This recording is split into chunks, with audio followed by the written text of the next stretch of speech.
मंडळाचे माजी सचिव आणि माजी संचालक आणि प्रमुख पाहुणे मान्य श्री विठ्ठलरावजी क्षीरसागर साहेब मुक्काम नागपूर यांनी यावं आणि आम्हाला अनुभव मार्गदर्शन करावं अशी मी त्यांना विनंती करतो।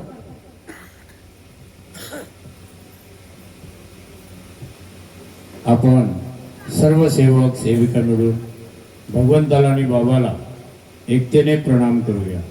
भगवान बाबा हनुमान जी को प्रणाम। महान त्यागी बाबा जुमदेव जी को प्रणाम। परमात्मा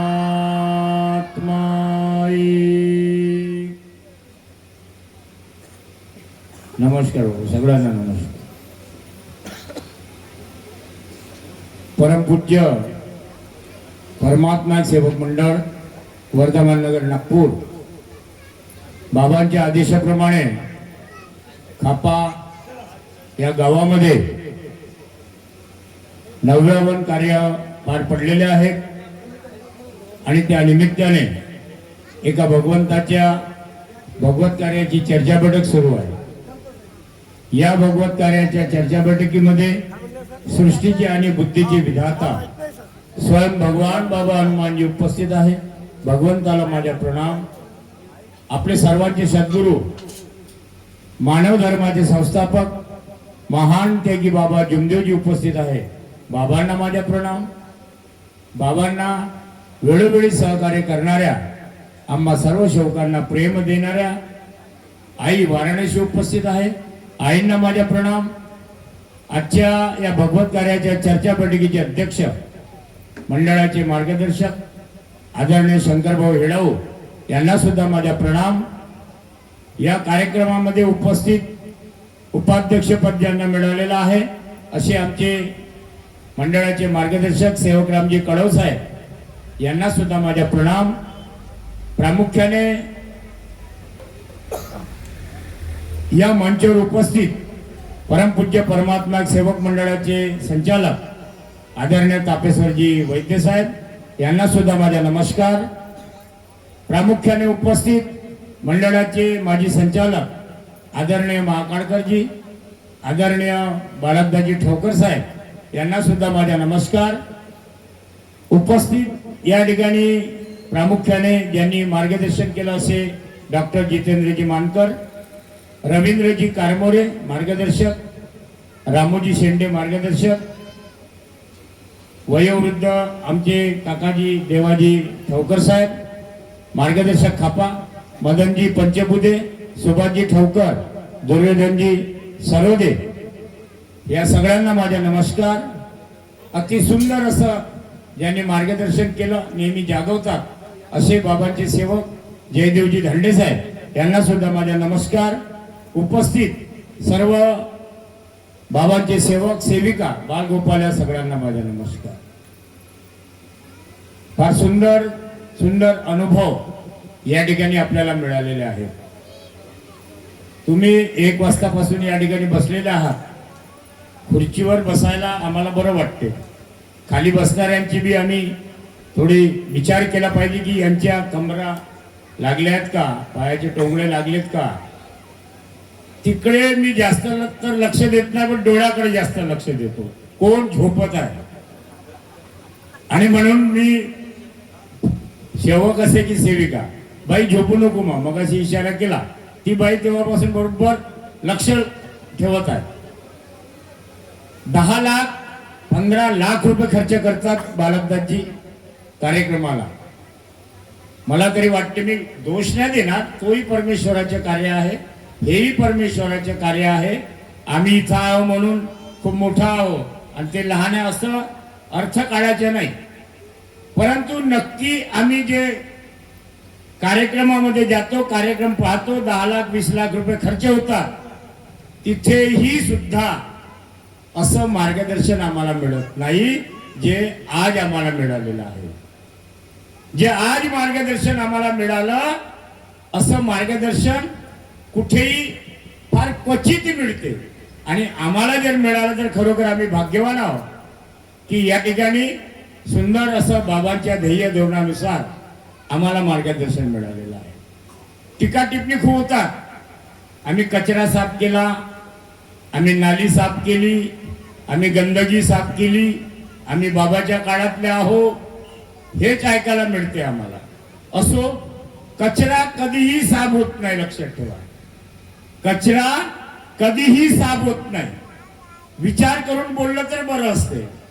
हे बाबांचे सगळे सेवक, एका ध्येयाचे लोक आम्ही या ठिकाणी आहोत आणि म्हणून आमचे विचार त्या बाबांच्या तत्वशब्द नियमाप्रमाणे, बाबांच्या ध्येयाप्रमाणे असलं पाहिजे असं माझं मत आहे. असं माझं मत आहे. तो आज जरी सेवक मार्गात प्रवेश केला असेल तरी तो बाबांचा सेवक आहे. आपल्या जीवनामध्ये तो धन्य पावलेला आहे. या ठिकाणी तुम्ही का बरं बसले? 2-2 तास, 3-3 तास सेवक लोक या ठिकाणी बसतात. कुठेतरी आम्हाला जीवन साधवून द्यायचं आहे. आम्हाला त्या बाबांच्या ध्येय धोरणानुसार कमी पडत असेल ते त्याची उणीव भरून काढायची आहे. संस्कार चांगले आमच्या कुटुंबामध्ये पाडून घ्यायचे आहे. त्या शिकवणीसाठी, ती शिकवण ऐकण्यासाठी आम्ही या ठिकाणी एकत्रित बसत राहतो. भाव निर्माण करतो. भाव तिथं देव. आज या ठिकाणी सर्व सेवक आहेत. मगा कोणीतरी बोललं धांडे साहेब वगैरे की या ठिकाणी आमचा भाव जर एकत्र असेल तर आम्हाला ते ज्ञान मिळवणं फार कठीण होणार नाही. ते ज्ञान मिळवणं फार कठीण होणार नाही. आणि म्हणून एक चित्त, एक लक्ष, एक भगवान. आमचे विचार, आमचं मन त्या परमेश्वराकडे, त्या अनुभवाकडे असलं तर आमच्या जीवनामध्ये पूर्ण भरपावती झाल्याशिवाय राहणार नाही. हे तेवढंच खरं आहे.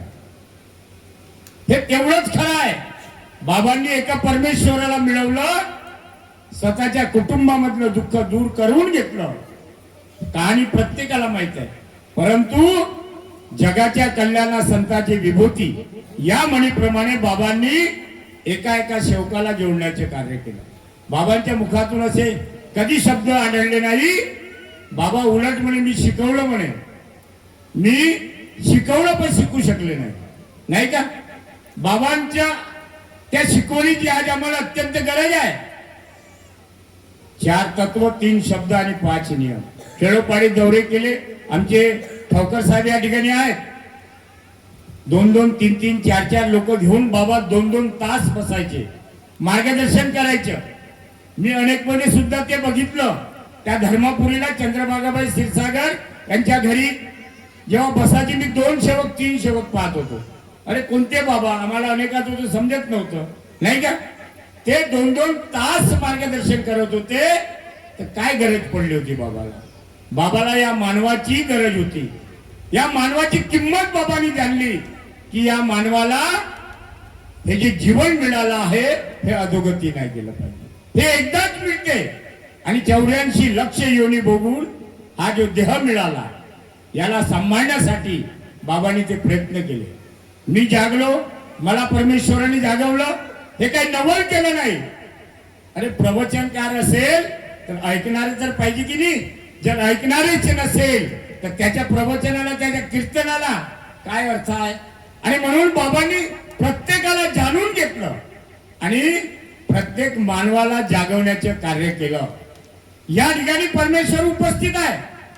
जर आमचा भाव त्या ठिकाणी निर्माण झाला असेल तर, आमचं मन जर कुठे असेल तर काही मिळणार नाही. दांडे साहेबांनी सांगितलं, डॉक्टर मांडे साहेबांनी सांगितलं, आमचं मन त्या परमेश्वराकडे असायला पाहिजे. आमचे लक्ष त्या परमेश्वराकडे असायला पाहिजे. भाव भुकेला हरी करी तसे सेवकांची चाकरी. चाकरी म्हणजे नोकरी. आमची नोकरी करतो. जर आमचे लक्ष त्या परमेश्वराकडे जर असलं, आमचे ध्येय धोरण त्यानुसार जर असलं, ती बाई झोपून राहिली माझा, झोपू नको का, थोडस चहा देऊन द्या त्यांना असेल तर. अनेक मधली गोष्ट आहे. हा सृष्टीच्या रचयिता आहे, नाही का? निव्वळ सेवकाच्या नाही. अनेक वाले सुद्धा भगवान बाबा हनुमानजीचे नाव घेऊन दुःख आपल्या मध्ये आलेल्या दुःखाच्या नायनाट करतात. मी तुम्हाला सांगतो, एक खेळ त्या मुंबईच्या बाजूला धांडे साहेब, ते उदाहरण देतो. मी व्हॉट्सअपवर ऐकलं होतं. खूप सुंदर असं उदाहरण आहे. खूप सुंदर असं उदाहरण आहे. 10 वर्षाच्या मुलाला हार्ट अटॅकची बिमारी झाली होती, नाही का? आता आमच्या गुरुजींनी सांगितलं हार्ट अटॅकची बिमारी झाली होती. आणि मोलमजुरी करणारी बाई, विधवा बाई, काही साधन नव्हतं. प्रयत्न केले या डॉक्टरकडे त्या डॉक्टरकडे, जेवढी पाऊत होती तेवढं खर्च करण्याचे प्रयत्न केले, पण आराम लागला नाही. कोणीतरी सांगितलं का तुम्ही या पोराला डॉक्टर नीतू मानकेकडे घेऊन द्या मुंबईला. डॉक्टर नीतू मानकेकडे घेऊन द्या. या पोराच्या हार्ट ऑपरेशन करून या पोराला वाचवण्याचे कार्य झाल्याशिवाय राहणार नाही. बाईला प्रश्न पडला की डॉक्टर नीतू मानकेची फी आज 3000 रुपये आहे, नाही का? मुंबईला जाण्याचा खर्च माझ्याने झपणार नाही, मी काय करू? अशा परिस्थितीमध्ये बाईनी भाव निर्माण केला, ध्येय निर्माण केलं, मन एकत्रित केलं आणि त्या परमेश्वराला सांगितलं की माझ्या मुलाला हार्ट अटॅकची बिमारी आहे, मी पैसा खर्च करू शकत नाही, माझ्याकडे पैसा नाही, आणि म्हणून करता करविता तू आहे, तू पहा काय कर. प्रभू हा खेळ दुनियेच्या कशाला सांग केलासी. आम्ही नाही समजू शकत. त्या डॉक्टरला त्या बाईच्या घरी आणलं, त्या परमेश्वराने. साधी गोष्ट नाहीये, साधी गोष्ट नाही. डॉक्टर नीतू मानकेला दिल्लीवरून पत्र आलं की तुम्ही एवढे ऑपरेशन सक्सेस केलेले आहे, तुमच्या सत्कार समारंभाचा कार्यक्रम दिल्ली सरकार करणार आहे, दिल्ली सरकार करणार आहे. आणि म्हणून उत्साह वाढला.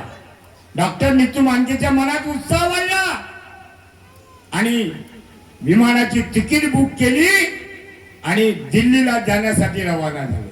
हा खेळ होता परमेश्वराचा. नीतू मानकेलाही समजलं नाही ह्या साऱ्या गोष्टी.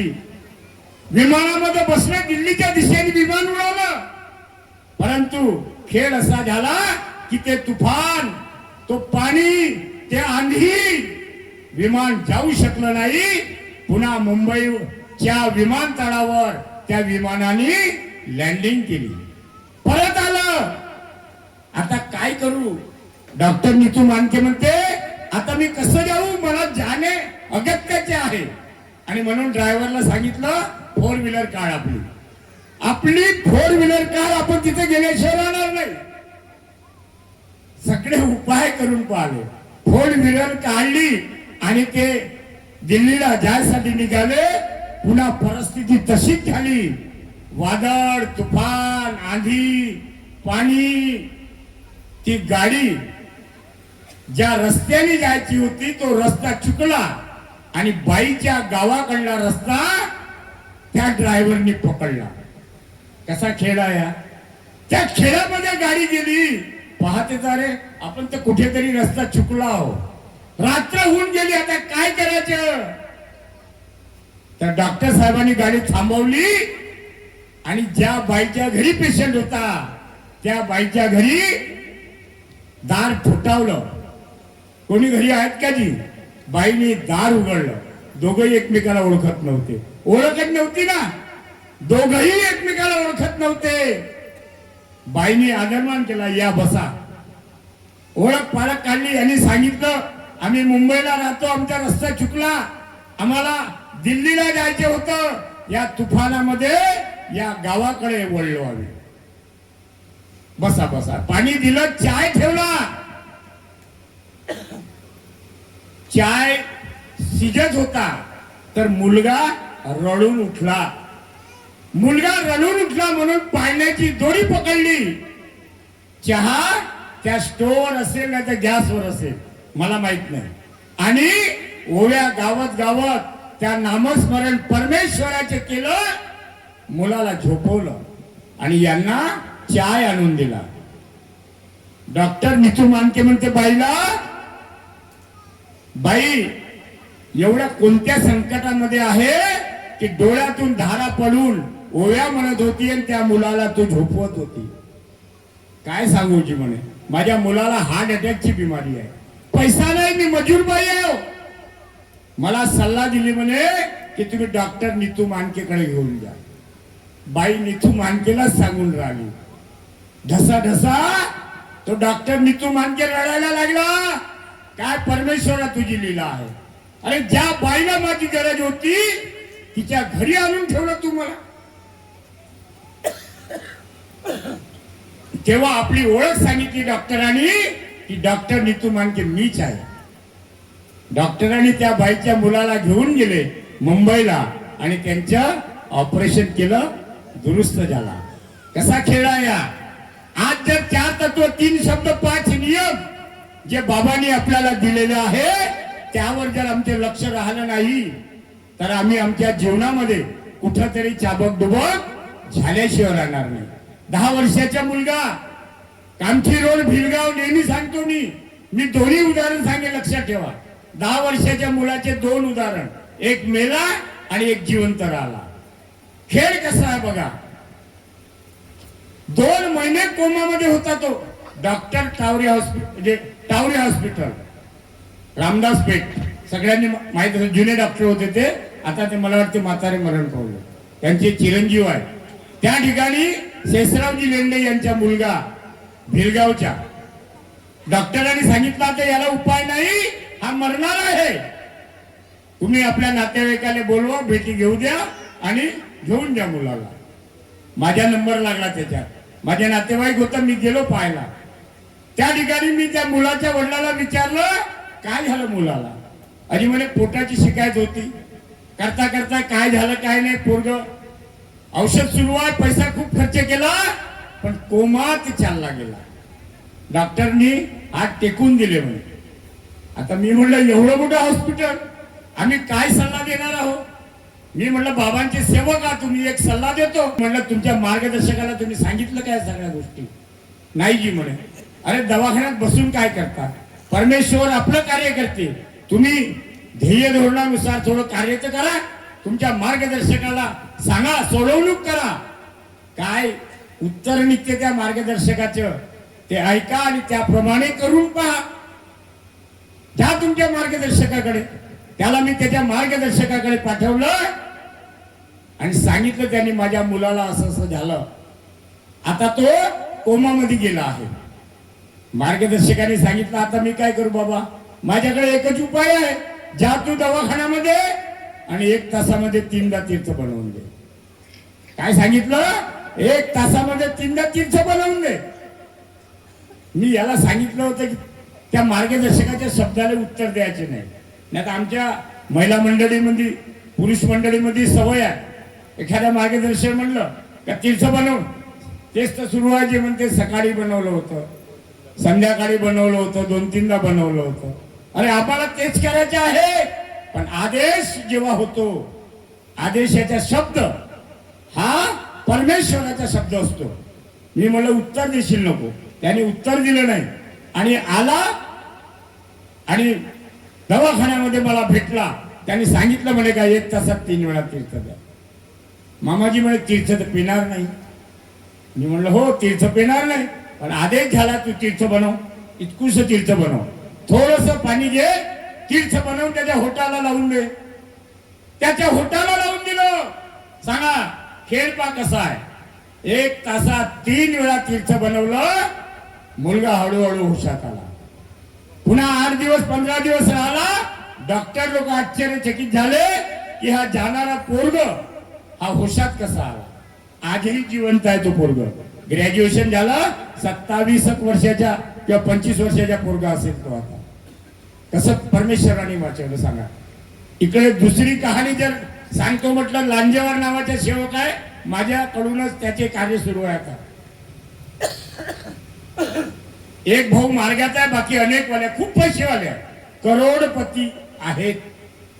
त्याच्याही 10 वर्षाचा मुलगा पोटाची बिमारी झाली आणि डॉक्टर उपचार सुरू झाले. डॉक्टर उपचार सुरू झाले लकडगंज मध्ये. ते कोणतं हॉस्पिटल म्हणते न्यूरॉन. त्या हॉस्पिटल मध्ये नेलं. तपासण्या झाल्या. त्यांनी हैदराबादचे डॉक्टर बोलवले. सगळं उपाय केले. त्यांनी सांगितलं का याचा उपचार इथं होत नाही, तुम्हाला हैदराबादला आणावं लागते. भावाला वाटत होते बिचारे त्यांच्या जे मार्गात नव्हते की माझ्या भावाचा मुलगा वाटला पाहिजे, काही पैसा लागेल तरी चालेल. पैसा लावला, 10 लाख 5 लाख इथं खर्च केले आणि पॅकेज म्हणून सगळ्यांनी 40 लाखाचं पॅकेज हैदराबादला घेऊन गेले. इतर खर्च वेगळा, एकूण 84 लाख रुपये खर्च आले त्याला. हा कंटाळला आणि हैदराबादला गेल्यानंतर बारमध्ये जाऊन यांनी दारू पिली. मुलाच्या वडिलांनी, बाईच्या फोन आला तिथून हैदराबादवरून, काकाजी आमच्या घरच्या लोकांनी दारू पिली. अरे अरे अरे, काय परमेश्वराचा अनादर झाला. मुलगा वाचू शकला नाही. 84 लाख रुपये गेले, मुलगा हातात लागला नाही. डेथ केस तिथून वापस आली. 84 लाख काय कशाला म्हणतात.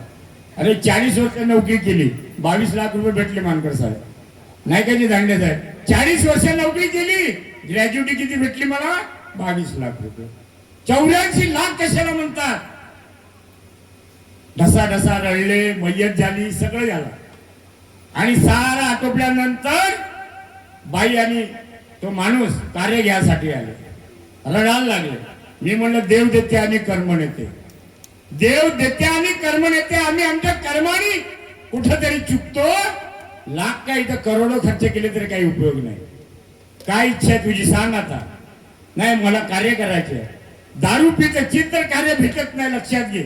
नुकसान करून बसशील. नाही काकाजी मला माफ करा. बाई म्हणते माफ करा, माझ्या पतिदेवाला माफ करा, मी कार्य करतो, मला मुलगा पाहिजे. सांग त्या भगवंताला, सांग त्या परमेश्वराला. हिरवीनगरला राहते, लांजेवाड पावरोजच्या बाजूला राहते, हिरवीनगर पावरोजच्या बाजूला. सांग त्या परमेश्वराला. कसा खेळ आहे. भगवंत दयाळू आहे. कार्य सुरू झाले. बाबाला माफी मागितली, बाईला गर्भ आला आणि पुन्हा मुलगा झाला बाईला. आता 2.5 महिन्याचा आहे. त्या दिवशी कार्य घ्यायला आली होती. मी बाई म्हणलं ओली बाळांती नाही, पुन्हा तू 15 दिवस आराम कर, आरामात. आता दारू पिला का? नाही. देव देते. प्रश्न असा, भाव तिथं देव. आमचा भाव जर मजबूत राहिला, परमेश्वर या ठिकाणी कार्य करते. त्या बाईच्या घरी डॉक्टरनी तू मानकी चालला गेला. गंमत बाजी आहे का? आमचा विश्वास पाहिजे. जर आमचा विश्वास मरे याची भगवत नाम पर, किती मोठं सुंदर मार्गदर्शन झालं या विषयावर. पण आम्ही कच्चे आहोत. नाम्या तू कच्चा रे, नाही का? नाम्याच्या बापाने एवढ्या वाऱ्या केल्या दुनियाभराच्या आयुष्यभर, पण देव दिसला नाही. पण संत नामदेवाची वेळ आली नैवेद्य नेण्याची. अरे प्रत्यक्ष तो विठ्ठल त्याच्यासोबत जेवण केलं. भाव तिथं देव. आई म्हणते एवढा वेळ करे, एवढा वेळ नैवेद्य नाही आले. आई म्हणे तू जेवतच नव्हता म्हणून. आई का म्हणते देव कुठे जेवते का म्हणते. देवाले वासनं माणसाले घास, नाही का? सर्व आम्हीच खातो म्हणते. अगं नाही म्हणते, तो जेवला माझ्यासोबत, तो जेवला माझ्यासोबत. अनेक वाले लोक हे संत आले म्हणे, हे का सांगते म्हणे, पा म्हणेल आमच्या देवचे आमचे बाल पिकून गेले म्हणे, आम्ही कधी देवाले त्या देवळात पाहिलं नाही म्हणे. हा नाम्या म्हणते म्हणे का माझ्यासोबत जेवला. आता कशी वेळ. अरे तुम्हाला खोटं वाटत असेल तर ठीक आहे, द्या उद्या नैवेद्य, मी पुन्हा घेऊन जातो. पुन्हा नैवेद्य घेऊन गेला. दुसऱ्या दिवशी सारा गाव जमा झाला. आता नाम्याले प्रश्न पडला. नैवेद्य ठेवला आणि नाम्या म्हणते तू काल नाही जेवला असता तर चालला असता. का म्हणते त्या गोट्याले. गोटा, अरे मूर्त गोट्याचीच राहते की नाही, मूर्ती गोट्याचीच राहते त्या देवळामध्ये. तू काल नाही जेवला असता तर चालला असता म्हणते, पण काल जेवला हे खरं आहे. आणि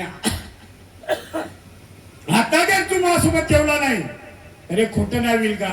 आता एवढा मोठा गोटा घेईल आणि माझ्या डोकं फोडील आणि सारं रक्त तुझ्यावर वाहून देईल म्हणून. पाषाणाची मूर्ती थरथरा कापली आणि संत नामदेवासोबत जेवायला लागली. सांगा, तेव्हा इतिहास रचला गेला तो. हे सगळं जे आहे आमच्या मनावर कंट्रोलिंग जर असलं, काही नाही हो, ठरलं आहे आपलं, ठरलं आहे. जन्म आणि मृत्यू ठरला आहे. कशाला भिण्याचे कारण आहे. त्या परमेश्वराला, त्या बाबाला वचन दिलं आहे आम्ही, कशाला घाबरण्याचे काम आहे. पण आमच्यामध्ये सवय आहे, पडली वळण इंद्रिया सकळा, भाव तो निराळा नाही तुझ्या. आम्हाला याची निंदा त्याची निंदा, त्याच्या तो तसा करते तो आम्हाला सवय पडल्या. अरे मी काय करतो तेवढं जरी पाहिलं की नाही, काही गरज नाही कुठं तुम्हाला धुंडण्याची. आणि म्हणून सगळ्यांना विनंती करतो, चुका होतील. कोरोना सारखे रोग आल्या, कोरोना सारखे रोग आले. कुठे गेला आमचा अहंकार, कुठे गेला आमचा पैसा? करोडो रुपये आलेला, पर्याय नव्हता. पैसा होता पण पर्याय नव्हता. आम्ही बहिणीने, भावाला, बापाला, मायला हात लावू शकलो नाही. मैत्री दुसऱ्याने उचलल्या तरी पाण्याच्या बुडबुडा माझे माय. हा अहंकार सगळा बंद करा. उड जाएगा एक दिन पंछी, रहेगा पिंजरा खाली. हा हाड मासाचा पिंजरा काही कामात येत नाही. आता बऱ्याच लोकांनी सांगितलं आमच्या मासे कामात येत नाही, चमडे कामात येत नाही. त्या ढोराच्या तरी कामात येते नाही का? तबले म्हणजे ढोलक्या वगैरे वगैरे मळवतात नाही का? आणि आमचं काही नाही. वास आली का बायको म्हणते याला घेऊन जा, आता खतम करा. 3 दिवस आठवण राहते, विसरून जाते. आणि म्हणून कालपर्यंत आम्ही चुका केल्या असं नेहमी सांगतो मी. हा काळ्या डोळीचा माणूस आहे. आमच्या हाताने चुका होत राहतील, नाही होणार असं नाही, पण दुरुस्त करण्याचे कार्य आमच्याकडून झालं पाहिजे. कालपर्यंत आमच्या हाताने चुका झाल्या असेल तर विसरा. उद्यापासून बाबांचे 4 तत्व, 3 शब्द, 5 नियम याचं आचरण झालं पाहिजे. हा प्रयत्न करा. आता तरी पुढे हाची उपदेश नका करून असा आयुष्याच्या. आमच्या आयुष्य आजही बनू शकते. उद्यापासून ते प्रयत्न करा आणि मग तो साक्षात्कार पहा की खरोखर माझ्या कुटुंबामध्ये, माझ्या आत्म्यामध्ये, माझ्या घरामध्ये कसं वातावरण तयार होईल. स्वप्न पाहिलं नसेल आणि विचार कराल की मी हे आधीच केलं असतं तर बरं झालं असतं.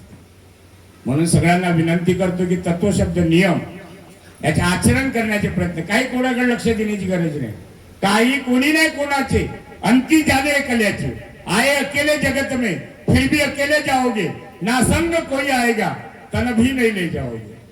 म्हणून उद्यापासून ते सगळ्यांनी तत्वशब्द नियम पाळण्याचे, पालन करण्याचे प्रयत्न करा. मी करीन एवढंच बोलून मी माझ्या शब्दाला विराम देतो. सगळ्यांना माझे नमस्कार. नमस्कार. नमस्कार साहेब, आणि आपले खूप खूप धन्यवाद.